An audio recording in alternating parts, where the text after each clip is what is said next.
Welcome back to Storytime with Quefish. I'm Quefish. Oh, I need to refill my glass with Barefoot Bubbly Limited Edition Pride 2020.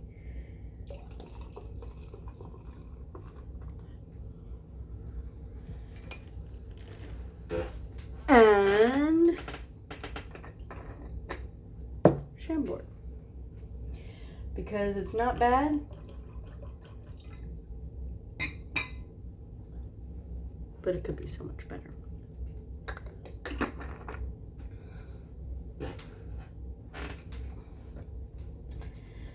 So I'm just gonna spill a little bit.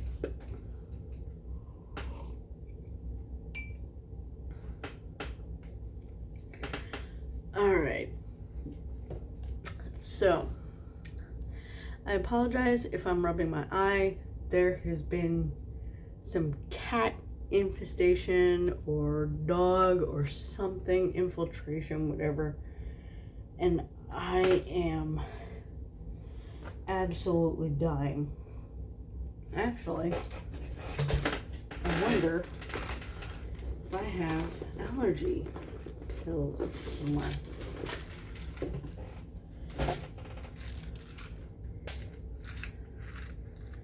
I do. I'm telling you what, I used to swear by Benadryl.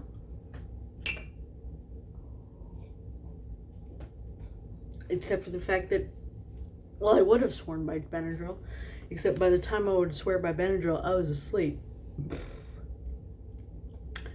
But I went to a friend's house for game night once, and, well, a new friend, and I did not realize that they had cats. And they were like, oh, would you like Zyrtec? And I was like, you bet your ass I would. And they gave me one, and I was like, this is a magical pill. This is magic. Because within 10 minutes, I was de-allergified. And I was not sleepy. It's magic. So anyway.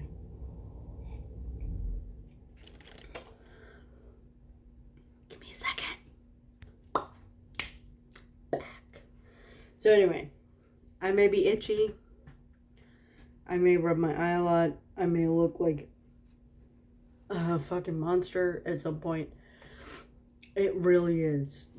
It's an allergy, and I can't quite figure out where it's coming from because I don't have an animal. I have not been around an animal. The only thing I've been around is this fucking bottle of wine. And my kids, but my kids have not been around animals either. At least, anyway, whatever. So, this is part 3 of the Ineffable Autoerotica series. This is, I had started the series months ago. Probably like in December, I think, maybe. And then I never got back to the rest of the series. I mean, I got permission from FancyTrinkets to do the whole series. But for some reason, I just never got back to it. So I am now. This one is a long one. I don't know if I'm going to do it all in one video or not. 7,000 words, that... 7,000 words is probably a little over an hour. I might do this in two episodes. Let me see.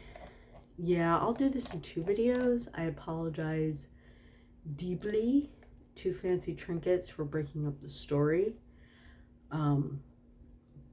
But it's just kind of, nobody wants to sit in front of a video for an hour and 10 minutes or 20 minutes. But listening to me in the background for like a half hour, that's not bad. And then they can come back. All right, so this is The Last Battle by FancyTrinkets. This is a series about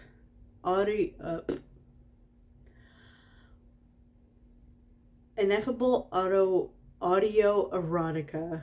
This is a series about Crowley recording porny audiobooks and Aziraphale finding them, and then Crowley finding out that Aziraphale found them. And making more. Sorry, that went down the wrong pipe.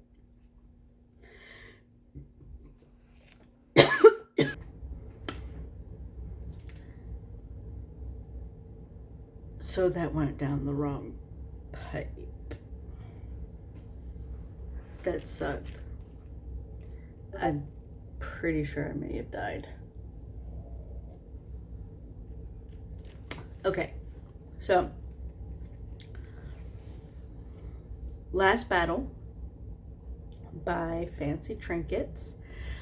This particular story, The Last Battle, will be split up into 2 videos, chapter 1 and chapter 2.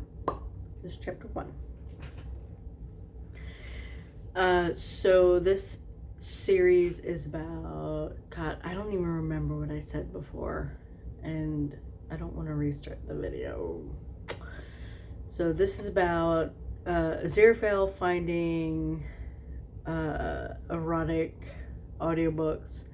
They were by Crowley. Crowley figures it out. Aziraphale figures it out, but they don't know that they figured it out.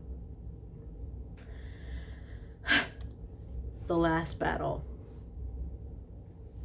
Summary is, tags: explicit sexual content, sexual tension, sexual fantasy, anal, oral, voice kink. We all have that. Humor, fluff and humor. Mutual pining. Crowley and Aziraphale each have a penis. Crowley and Aziraphale love each other. Soft Crowley and post-apocalypse. Aziraphale was certain that plenty of pornographic audiobooks were for sale on the internet. If he were so inclined, he could probably have purchased warehouses full of them. But that wasn't the point. Is the summary. All right, Last Battle, FancyTrinkets, Chapter 1, Aziraphale. AD 2006. Aziraphale was certain that plenty of pornographic audiobooks were for sale on the internet. If he were so inclined, he could probably have purchased warehouses full of them. But that wasn't the point. He did enjoy the titillating subject matter. Oh yes, he did. But if that were all he was looking for, he'd simply buy the books directly and read them himself. He only wanted them as audiobooks insofar as it was Crowley's voice reading them aloud. He loved Crowley. He felt desire for Crowley. And though he couldn't ever be free to say it out loud directly, "My dear, I think our friendship is wonderful, but I'd also like to be sexually intimate with you," there was nothing to stop him from imagining what it might be like.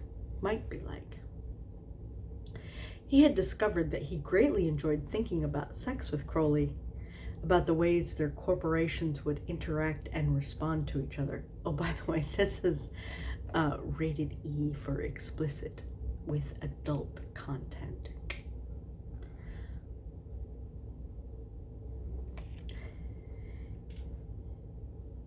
He had stopped feeling guilty about it, and now these thoughts had become like a meditative exercise, one that was both relaxing and stimulating.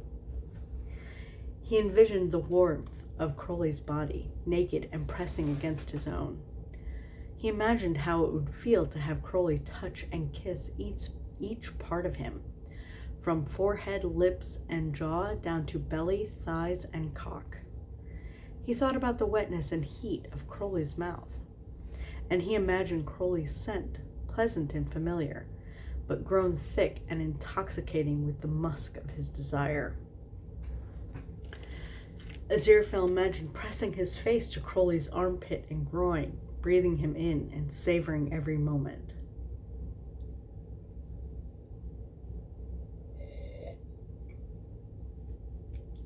Groin, maybe. Armpit, probably not. Just saying. He imagined touching the velvet skin of Crowley's penis, watching it grow from soft to hard. He thought about the way it would feel to spread his own legs to allow penetration.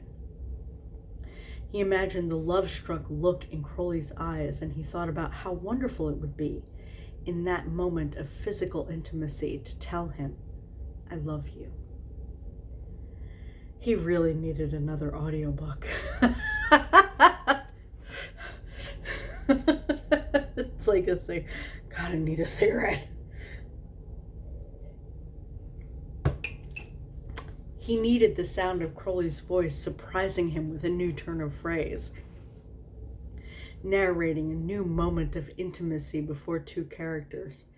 He needed Crowley whispering, "Oh yes, thank God," when at last those characters experienced the long-desired thrill of sexual joining. But most of all, he needed a new audiobook for all the possibility it held. What would Crowley say? Would he slip up again and breathe the word angel as if it were a prayer? A brand new audiobook felt a lot like hope when he held it in his hands and lovingly opened the cover, extracted the first cassette, and slipped it carefully inside the tape deck in order to listen. Tape deck. He didn't think he would be so lucky as to find another one. He'd conducted a thorough internet search by way of miracle and hadn't found anything else read by Anthony J. Crowley or his ridiculous pseudonym C.J. Anthony. But it couldn't hurt to search again, in case another of those old audiobooks just happened to come up for sale. In many ways, Aziraphale appreciated the value of doing things the human way. He liked the flavor of food when it was prepared and cooked, rather than summoned from the elements by miracle. He liked magic tricks done the human way. Even their word for magic, prestidigitation, was fun. It was almost a tongue twister, and those too were delightful. Humans had a lot of good ideas, no use denying that. But the internet was another beast entirely. It was a nightmare of a thing that could only be dealt with properly by exerting the brute force of heaven against it. Well, you're not wrong.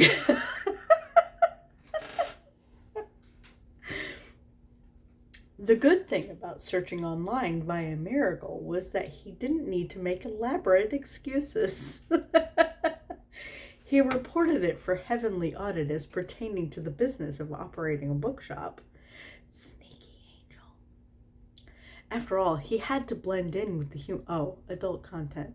I don't remember if I said that. After all, he had to blend in with the humans and their lifestyles. The only part of his last report that had been flagged for follow-up was the term audiobook, which heaven couldn't seem to decipher. Yeah, it doesn't surprise me.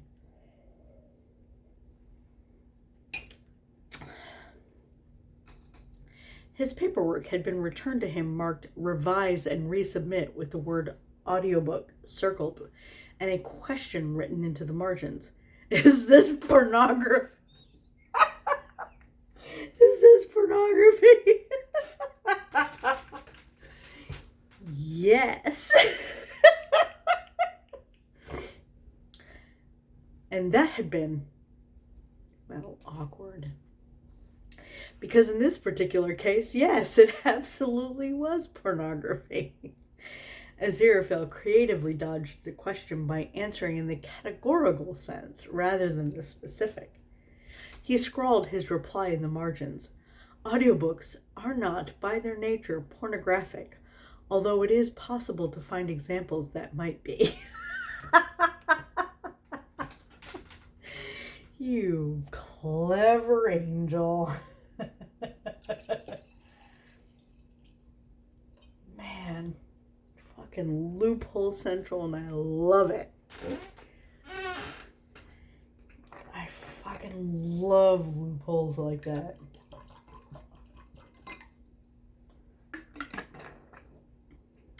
Oh, Chambord is going into the bubbly. I don't remember if I said that. I don't remember what happened before I started like dying of accidental inhalation of alcohol. Okay. Heaven had accepted the revised report without further trouble. That meant he could redo the same miracle and not worry about being flagged for frivolity. So, not really expecting to find anything new, he searched the entire internet once more. But there it was. An audiobook narrated by C.J. Anthony.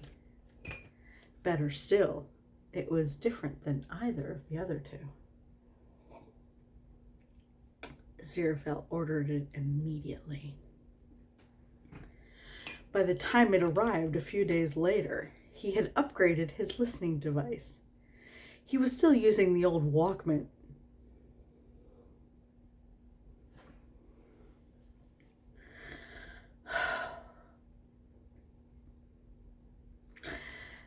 That he'd retrieved from the lost and found book at the back of his shop, but now it was restored by way of a miracle, also pertaining to the business of running a bookshop.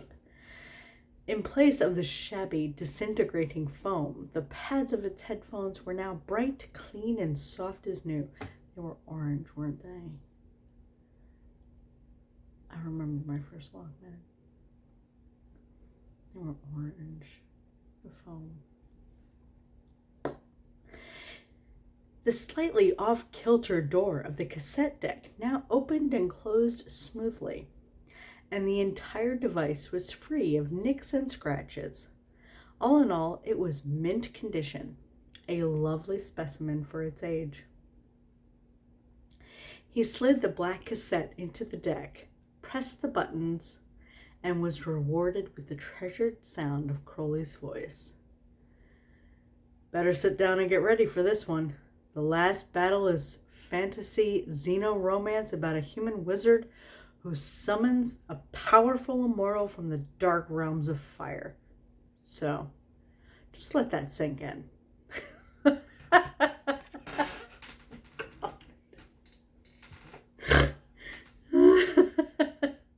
Crowley paused in his reading, and Aziraphale could hear the sound of a drink being poured, stirred, and sipped. Am I Crowley in this particular instance? In this particular example? Only you can see me.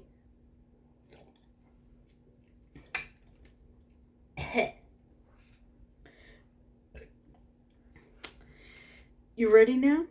Because there's more, and I think you'll enjoy this. This immortal being, well, let's just call him the demon, shall we? He's not actually dwelling anywhere near the dark realms. He doesn't care for fire and brimstone. Turns out, he's got a castle of his own with a celestial observatory and a library. Yes, I know. Aziraphale smiled. Crowley sounded like he was enjoying himself. He was even more conversational in his reading style than he had been in previous recordings, which was interesting, though Aziraphale wasn't sure what to make of it. So, Crowley continued, our demon hero is just minding his own business, doing his astrological research when bang, summoned. He'd been summoned, and now bound to the wizard for a very specific purpose, to try and stop a war from destroying the human kingdoms. It's all very tense for a while, Crowley said. But, they fall in love, and in the end, the wizard dies. Sorry about that. There was another long pause, and Aziraphale could hear what sounded like Crowley scratching his thin chin in thought. I'm going to change that part when we get there. Give it an addendum. The demon might, I don't know, reincorporate him to another human body? I mean, he wouldn't steal a body. What kind of a monster do you think I am? He'd craft a new version of the old one. With magic, obviously. Aziraphale smiled. He understood that other audiobooks, generally speaking, did not work the same way as Crowley's. He knew they were supposed to be a faithful recording of the text on the page, but Crowley's were different. His demonic purpose, perhaps, was to frustrate listeners by veering wildly off script. Aziraphale found it charming. Do you find it charming when I do that? Because I am absolutely not a podcaster. Podcasters, I have so much respect for podcasters because podcasters keep the straightest, most beautiful professional voice throughout whatever they're doing. And I'm just sitting here drinking and making jokes and side commentary, and I will never call myself a podcaster because I'm not. Podcasters, I have so much respect for you. I've done one like podcast reader, and I did like I did like the effect, and I took it all seriously and stuff like that, and I did have fun, but not nearly as fun as I am right now. Cheers. So apparently this is Crowley's version of an audiobook. I'm so amused by that line. The wizard, Alexei, and the demon, Valence, were clearly a match set from the start. Their research interests aligned, and before long they were staying up late into the night, sharing insights and contemplating the nature of the earth, the cosmos, and the 7 realms of fire. It was during one of these late night conversations in the wizard's private study when Valence pointed to an erotic illustration on the wall. His expression was curious.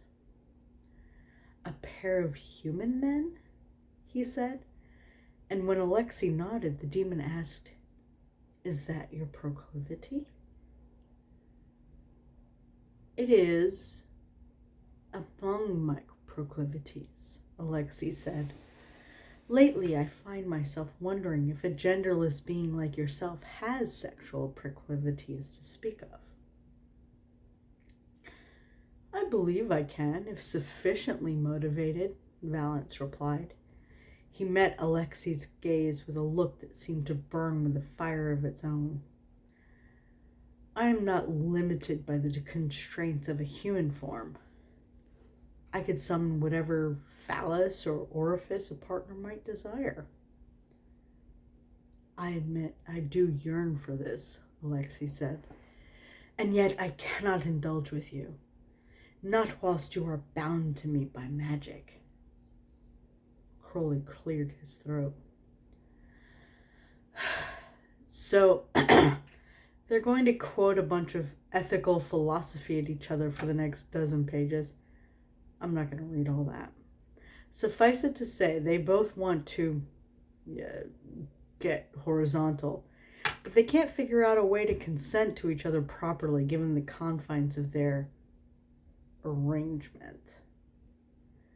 The choice of words was certainly not lost on Aziraphale. Here was a story of forbidden love. What made it forbidden was different than the constraints that pressed upon angel and demon, but still their predicament was similar enough to be deliciously compelling. Aziraphale wasn't sure what to hope for. If they gave in to their desires and fucked like he hoped they would, then they wouldn't really have chosen it freely. And that, in the end, would be unbearably sad. But if they didn't give in, how would they ever get to enjoy each other? They wouldn't. He already knew. Thanks to Crowley's strong aptitude for giving away every significant piece of the ending within the first 10 minutes of his reading. Okay, that you guys don't have to worry about because I try to do as many of these blind as I can. I'm loving this because I do feel very Crowley when I'm doing this.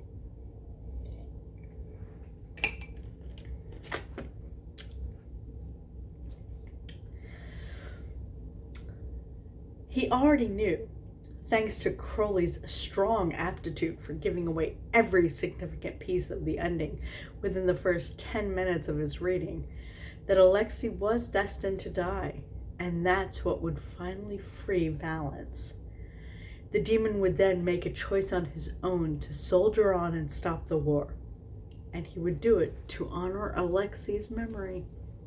Oh.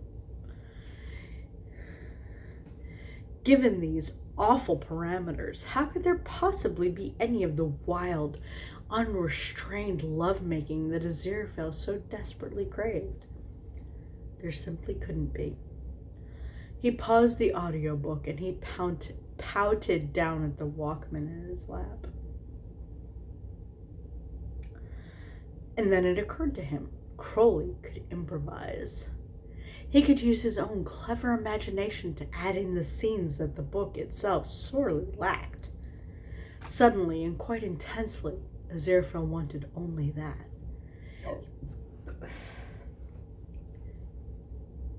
He wanted to hear what exquisite acts of hedonism and pleasure Crowley would come up with, all on his own. Death of the author indeed, he thought, and grinned to himself at the idea of it. He was disappointed then when the book itself offered a path of resolution. Using magic again, Alexei cast a spell to allow Valence the freedom to choose whatever he wanted for one day. He wasn't powerful enough to break their compact fully, but a day of respite was more than what they needed to indulge in every form of sexual congress a pair of magical beings could imagine.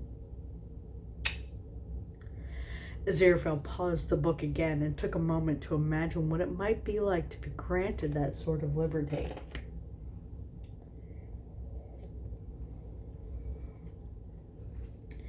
Surely Crowley would want to sample everything Aziraphale had to offer. He'd want to lick filthy, wet kisses into Aziraphale's mouth along the length of his cock, sucking him down deep into his throat and then pulling away to tease him open with that clever tongue. When he was good and slick and ready, Crowley would bring his own impossibly hard member to push against that most delicate opening. And then with a gentle thrust, he would press inside, tentative at first, urged on by Aziraphale's pleading cries of yes, please, just like that. He would stroke in deep and sure, and then, oh Lord, and then Crowley would move, slowly at first, then faster. In actuality, not in wish or hope or fantasy, but in the real world, they would join together in the very human, very carnal act of copulation. They would fuck. They would fuck, and it would feel good, and they would both cry out with the unmitigated pleasure of being so impossibly close to each other. Oh, it would be romantic and perfect. I love you, Crowley.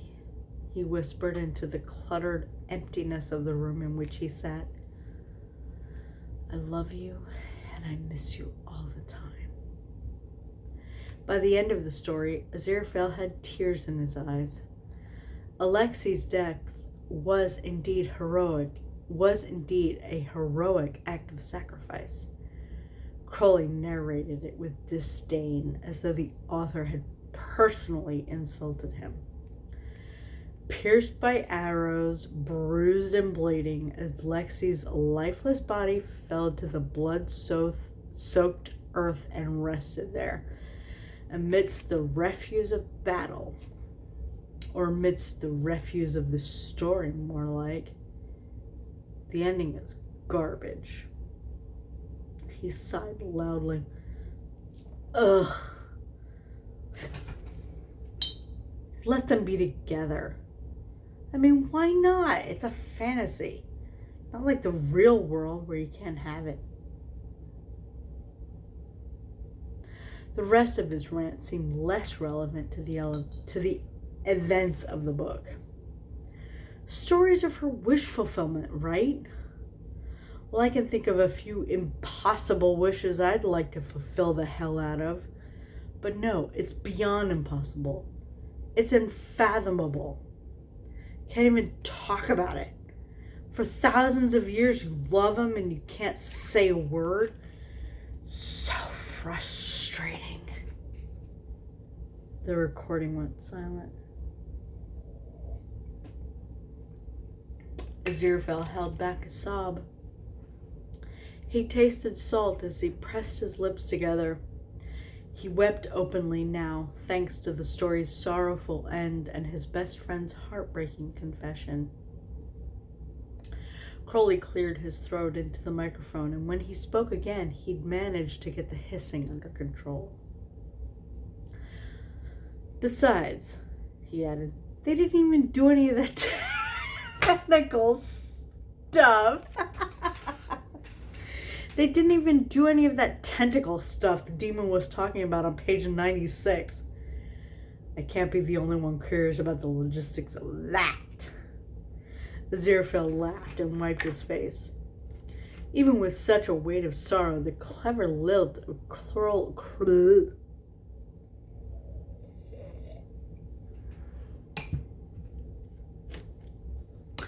Aziraphale laughed and wiped his face. Even with such a weight of sorrow, the clever lilt of Crowley's voice made him smile. He couldn't wait any longer. He had to see Crowley in person. Is he gonna tell him that he knows? Oh no. Aziraphale searched his desk for notepaper and an envelope. Yeah, he would have those. When he'd found what he needed, he sat down to write a short letter to Crowley, and then he stared a while at the blank page. Even after all these years, he couldn't just invite a demon to lunch. He needed a decent excuse, something that related to the arrangement was usually best. In keeping with their long-standing custom of nodding in the general direction of pretense, he had to at least suggest a purpose beyond getting together to enjoy each other's company for the duration of a drink and a good meal. Aziraphale was fairly sure he had the makings of a good excuse already. He just had to check the latest assignment he'd been sent from head office. Wait a minute, wasn't this like post-apocalypse? Oh yes, he thought as he retrieved the list of blessings from beneath a pile of mail on his desk. He read it carefully for the first time since he'd received it from heaven 8 days ago. Wow, is your real slacking off for your little porn?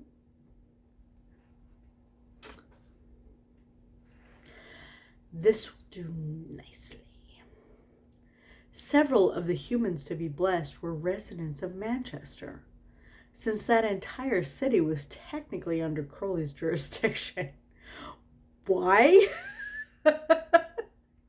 It made perfect sense to provide him the names, request that he take care of the blessings, and then offer to inconvenience a few people in return. Well, a few extra people, beyond the ones he typically inconvenienced as a regular part of running a bookshop that kept uncertain hours and refused to part with certain books. Certain books? Isn't that all books? A week after he dropped off a note, and 6 days after he received a favorable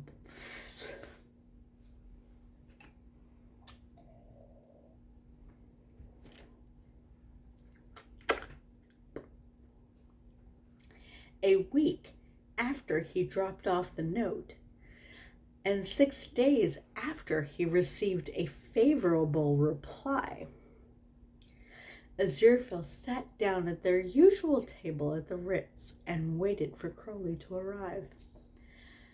The jangling, anticipatory feeling that thrummed in his belly was nothing new.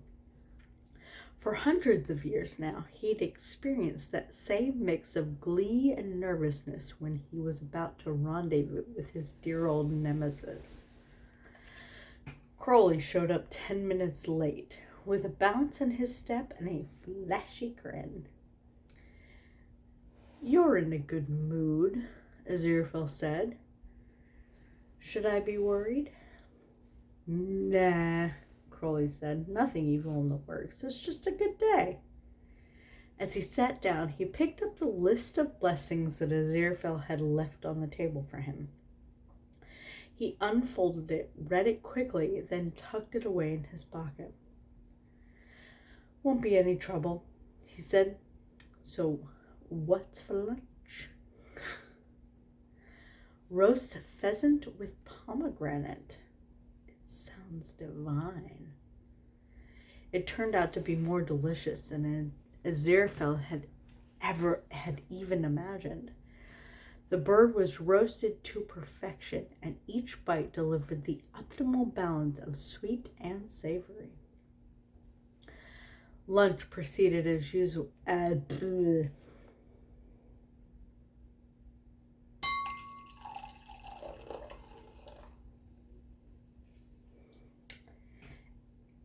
Empty bottle.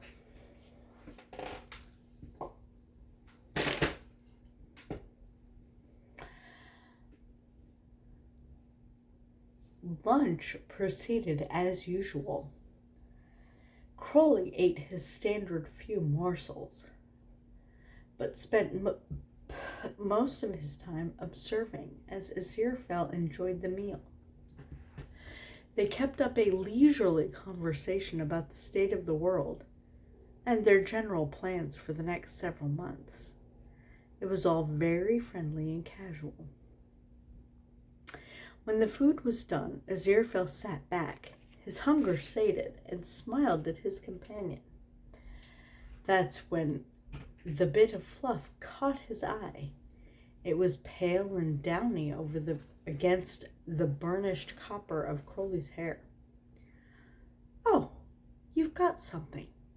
Just there," he said. He fluttered his hand towards the side of his own head in an attempt to pantomime the gesture that would shake it free.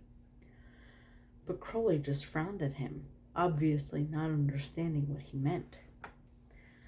"Oh, here, let me." Aziraphale leaned forward and reached for it.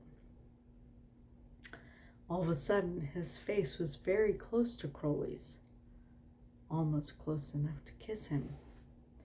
Moreover, he was combing his fingers through Crowley's hair.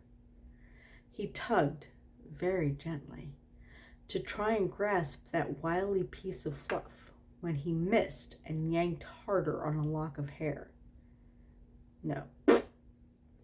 When he missed and yanked harder on a block of hair, Crowley went very still, his shallow breath ceasing entirely. Clearly, he hadn't thought this through. Aziraphale ventured to look at him. Perhaps it was a trick of the light at such close proximity. Not even the reflective lenses of Crowley's sunglasses could hide the way his eyes were blown yellow with no whites to be seen. Crowley gazed at him in a way that was absolutely recognizable. It was the brazen, almost worshipful look that one human might offer to another when they were both very deeply in love. Oh, good heavens, Aziraphale thought. He suddenly felt rather woozy. His heart pounded with an intensity typically reserved for the unfortunate occasions when he was obliged to jog alongside Gabriel. He wondered, was it possible to experience a heart attack induced only by hundreds of years of fervent longing? He was starting to think that yes, it was. He had to look away. If he didn't, he was sure he would discorporate on the spot, slain by the catastrophic power of his own foolish yearning. He forced his attention back to the task at hand. Ah, there it is, he said, getting hold of it at last and pulling it free. Only a feather. Is it? Crowley reached forward, caught Aziraphale by the wrist, and lifted his hand to look at it. Aziraphale watched it happen as if it were all very far away.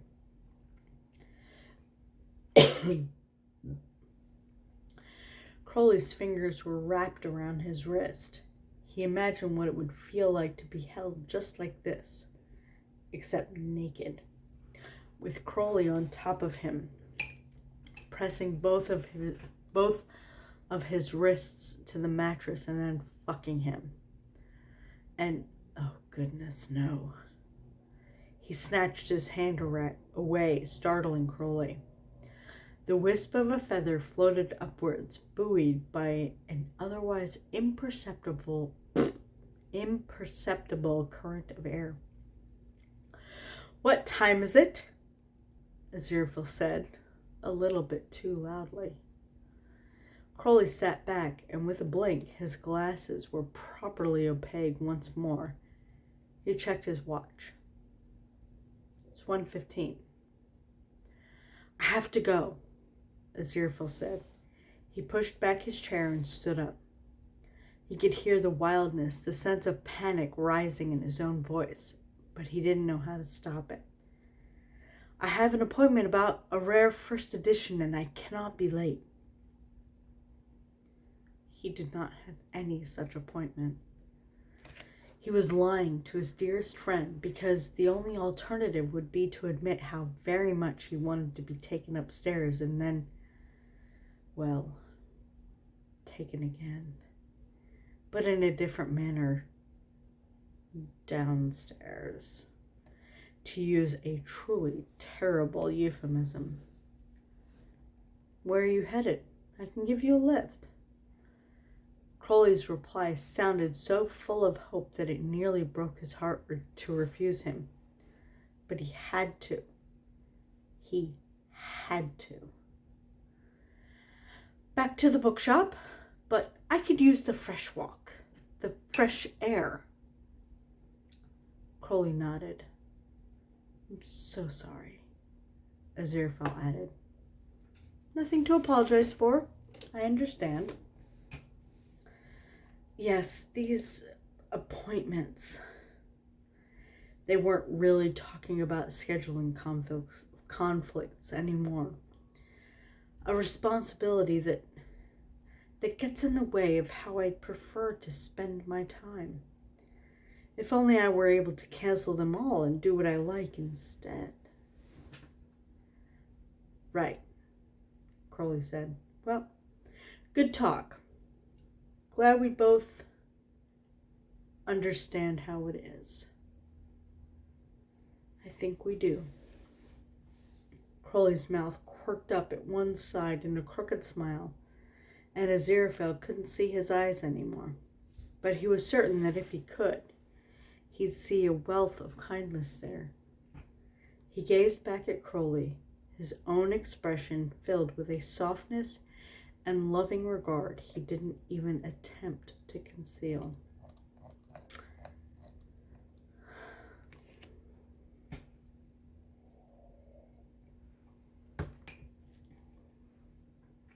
That was chapter 1 of The Last Battle by Fancy Trinkets, part 3 of the ineffable audio erotica series. I'm going to end this here because it's 45 minutes already. Holy shit. And the next video will be chapter 2. So, thank you very much for joining me, and I will see you next time.